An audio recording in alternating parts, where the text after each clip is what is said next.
Hello बच्चों, और study with Sony ma'am के क्लास में आपका फिर से स्वागत है। जो बच्चे अभी 10 बोर्ड की तैयारी कर रहे हैं और वो तैयारी कर रहे हैं और उनका मैथ का पेपर का तैयारी बिल्कुल नहीं है और उनको ऐसा लग रहा है कि इस बोर्ड की तैयारी में मेरा मैथ के कारण ही रिजल्ट रुक सकता है, तो वैसे बच्चों के लिए निराश मत हो और आ जाओ अपने सोनी मैम के मैथ की क्लास में। मेरे क्लास में गारंटी है कि अगर आप इस क्लास को लगातार देखते हो और मैम के बताए गए ट्रिक से पढ़ते हो तो 3 महीने में आपका मैथ का स्कोर होगा 100/100। ये मेरा दावा है। तो मैं जैसे बताती हूँ बस वैसे आपको पढ़ते जाना है और मैं बस यही चाहूंगी।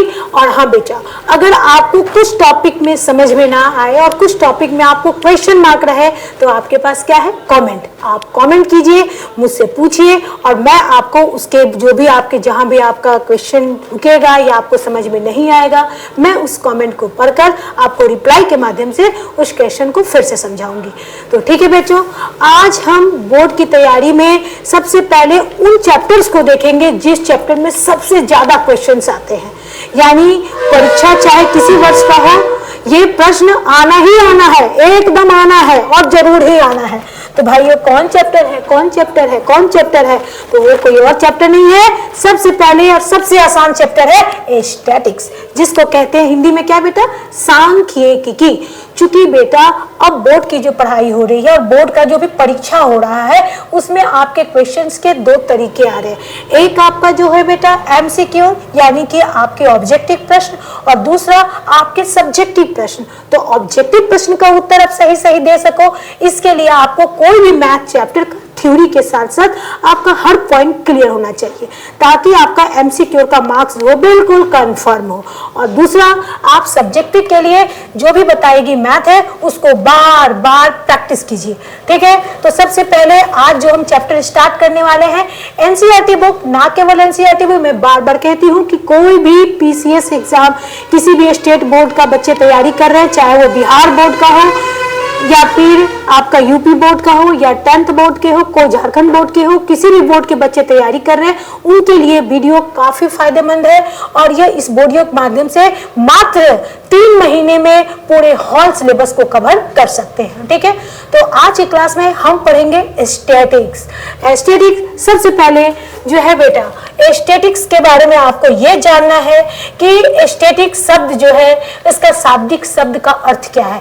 तो स्टैटिक शब्द जो है अंग्रेजी शब्द के, सांख्यिकी शब्द जो है वो अंग्रेजी शब्द के स्टैटिक शब्द से मिलकर बना है। ठीक है बेटा, और जिसका ही हिंदी रूपांतरण होता है सांख्यिकी, यानी स्टैटिक शब्द अंग्रेजी में, और इसी अंग्रेजी वाले स्टैटिक शब्द को हिंदी में क्या बोलते हैं बच्चों, सांख्यिकी।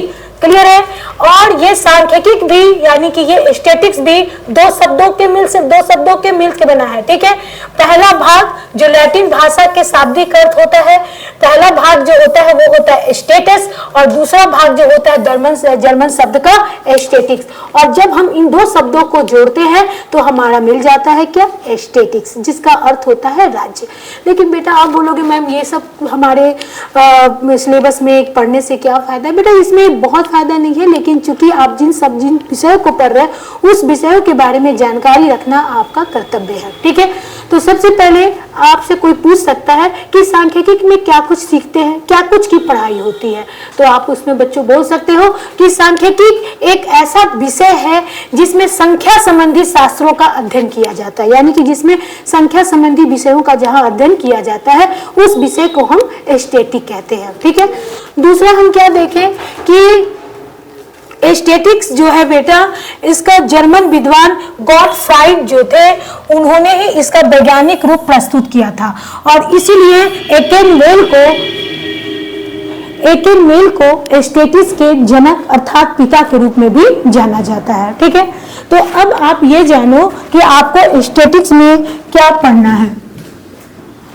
तो अब हम स्टैटिक्स चैप्टर के कुछ टॉपिक्स को पढ़ेंगे, जो टॉपिक्स आपके आगामी 10th परीक्षा के लिए काफ़ी ज़्यादा इम्पॉर्टेंट है। ठीक है, मैं बार बार सभी बोर्ड के बच्चों को बोल रही हूँ कि इस टॉपिक के लिए अलर्ट हो जाइए। सबसे पहले आपने एक शब्द को सुना होगा फिलहाल क्लास 8 और 9th में भी, माध्य के बारे में।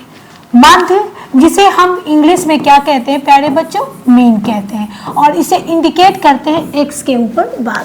ठीक है, माध्य क्या होता है, तो किसी भी संख्या के संग्रह का औसत होता है, यानी कोई भी संख्या, चाहे वो सम संख्या, पूर्ण संख्या, पूर्ण विषम संख्या, किसी भी संख्या का जो संग्रह होता है, समूह होता है, उस समूह का जब औसत निकालते हैं, यानी एवरेज निकालते हैं, या फिर उस संख्या का जो सामान्य मान होता है, उसको ही हम क्या कहते हैं, माध्य। ठीक है, तो माध्य एक प्रकार का औसत होता है, एक प्रकार का डेटा होता है। ठीक है बेटा, अब आपके पास माध्य निकालने के एक फॉर्मूला जो आपको लघुत्तरीय में काम आएगा कि माध्य बराबर होता है बेटा प्रेक्षणों का योग बटा आपका प्रेक्षणों की कुल संख्या, क्लियर है। इसको हम लोग ऐसे भी बोल सकते हैं बेटा, सिग्मा, सिग्मा का मतलब क्या होता है, कुल, तो सिग्मा एक्स, एक्स यहाँ क्या है, प्रेक्षण है, यानी प्रेक्षणों का योग यानी कुल, और बटा कुल संख्या, तो कुल संख्या को हम लोग किससे इंडिकेट करते हैं, एन से। ठीक है बेटा, अब जैसे कि आपका एक सिंपल सा क्वेश्चन यहाँ पर आएगा, दो तीन एक आपका डाटा दिया रहेगा, जैसे कि आपका एक क्वेश्चन मैं देती हूँ, प्रश्न आएगा कि पांच सम संख्या का माध्य ज्ञात करें। ठीक है बेटा, यह संख्या कुछ भी हो सकती है, माध्य ज्ञात करें। क्लियर है, माध्य से क्वेश्चन आएगा कि 5 सम संख्या का माध्य ज्ञात करें। संख्या सम की जगह पर विषम, पूर्ण, अभाज्य संख्या कुछ भी पूछ सकता है, तो आप उत्तर में क्या लिखोगे, सबसे पहले 5 सम संख्या।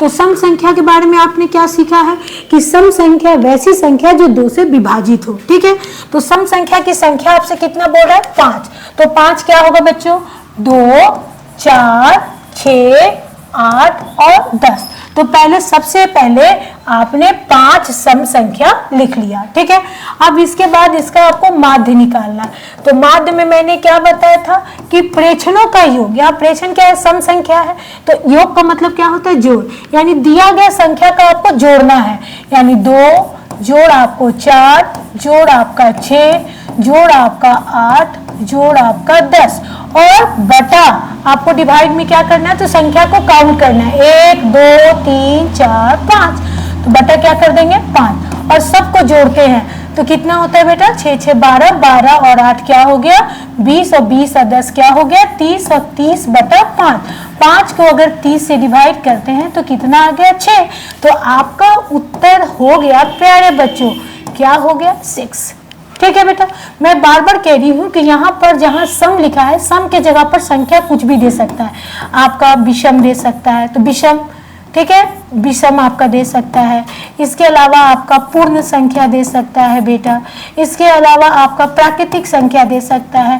तो आपको चाहे जो भी आपका क्वेश्चन में पूर्ण संख्या दिया रहे, विषम संख्या दिया रहे, प्राकृतिक संख्या दिया रहे या कोई और संख्या दिया रहे, इसमें बस आपको करना क्या है कि जो भी संख्या यानी सम संख्या दिया तो मैंने 5 सम संख्या को सेलेक्ट कर लिया। ठीक है, और माध्य निकालने के लिए इन 5 संख्याओं को मैंने क्या किया, जोड़ दिया, और फिर जोड़ने के बाद इन संख्याओं को काउंट किया, चूंकि संख्या की संख्या मतलब सम संख्याओं की संख्या 5 थी, 5 से हमने डिवाइड किया, डिवाइड करने के बाद जो उत्तर आए वो 6 है, यानी माध्य बराबर आपका उत्तर क्या हो गया 6। ठीक है बेटा, अब चलो हम कुछ ऐसे क्वेश्चन करते हैं जो ऑब्जेक्टिव के लिए काफी इंपॉर्टेंट है। ठीक है, जैसे कि मैं एक क्वेश्चन देती हूँ प्यारे बच्चों, ध्यान से देखोगे कि प्रश्न आ गया कि 20 से 30 वर्ग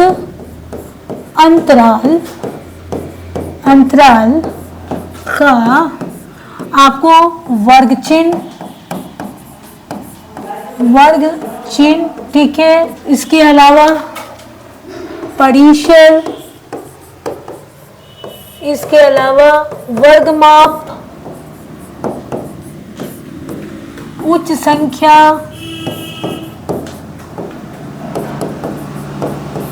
तथा निम्न संख्या ज्ञात करें। मतलब एक ही क्वेश्चन से बेटा, ये वर्ग अंतराल जो 20 30 है, इसी क्वेश्चन से आपको पहले वर्ग चिन्ह निकालना है, फिर आपको परिसर निकालना है, फिर वर्गमाप निकालना है, उच्च संख्या बताना है और निम्न संख्या बताना है। ये क्वेश्चन एक ही क्वेश्चन में सब नहीं आता है बेटा, सबके लिए अलग अलग एमसीक्यू होते हैं, ऑब्जेक्टिव होते हैं। क्योंकि हमारे पास समय कम है और मुझे कम समय में आपके टोटल सिलेबस को कवर करना है, इसलिए मैं कुछ पॉइंट को संक्षिप्त बताते हुए उसको मैं डायरेक्ट बता देती हूँ। ठीक है, तो वर्ग अंतराल 20 से 30 है और इसमें आपको क्या निकालना है, वर्ग चिन्ह। तो देखो बेटा, सबसे पहले वर्ग चिन्ह निकालने के लिए हल में वर्ग चिन्ह जो निकालोगे, तो वर्ग चिन्ह निकालने के लिए वर्ग चिन्ह का फॉर्मूला होता है कि उच्च संख्या और जोड़ क्या होता है, निम्न संख्या और उच्च संख्या, निम्न संख्या और डिवाइड बाय क्या होता है, 2। तो यहाँ पर आपका उच्च संख्या यानी 20 और 30 में बड़ा कौन है, 30, तो उच्च संख्या आपका क्या हो गया, 30। 20 में क्या लिखेंगे, प्लस, और निम्न संख्या कितना हो गया, 20। और इसको 2 से क्या करेंगे, डिवाइड। दोनों को जोड़ा तो 50 आया, 50 को 2 से डिवाइड किया तो कितना आया, 25। यानी कि वर्गमाप 20 और 30 का वर्ग चिन्ह हो जाएगा 25। ठीक है, अब वर्ग चिन्ह के बाद हम क्या निकालेंगे, परिसर, जिसको बेटा परिसर को कहीं कहीं इंग्लिश में रेंज भी बोला जाता है। ठीक है, तो रेंज क्या होता है, रेंज तो आपने पढ़ाई होगा, फिजिक्स में भी सुना होगा, केमिस्ट्री में भी सुना होगा, रेंज क्या होता है। तो रेंज कोई भी वस्तु का रेंज जो होता है उसके उच्च संख्या में से निम्न संख्या को घटाने के बाद जो प्राप्त होता है। तो उच्च संख्या घटाओ क्या हो गया, निम्न संख्या। तो इस वर्ग अंतराल में उच्च संख्या मेरी कितनी है, 30, और निम्न संख्या कितनी है, 20। घटा दिया तो कितना हो गया, 10। तो इसका परिसर हो गया 10। ठीक है, समझ में आ गया। तो अभी आप उम्मीद करते हैं कि आपको वर्ग चिन्ह भी समझ में आ गया होगा, परिसर भी समझ में आ गया होगा। ठीक है, अब इसी प्रश्न का फिर हम निकालते हैं, परिसर के बाद निकालेंगे 20 और 30 का। हमारे प्रश्न क्या था बेटा कि 20 और 30 जो वर्ग अंतराल था, इसका अगला प्रश्न जो था हमारा, अगला जो प्रश्न था हमको निकालना था क्या, वर्ग माप। ठीक है बेटा, तो वर्ग माप निकालना था। तो वर्ग माप बराबर फॉर्मूला होता है कि आपका उच्च संख्या में से आपका निम्न संख्या को हम माइनस कर देंगे। ठीक है, तो उच्च संख्या हमारे पास क्या है प्यारे बच्चों, 30 है, और निम्न संख्या क्या है, 20 है। घटा दिया तो क्या हो गया, 10।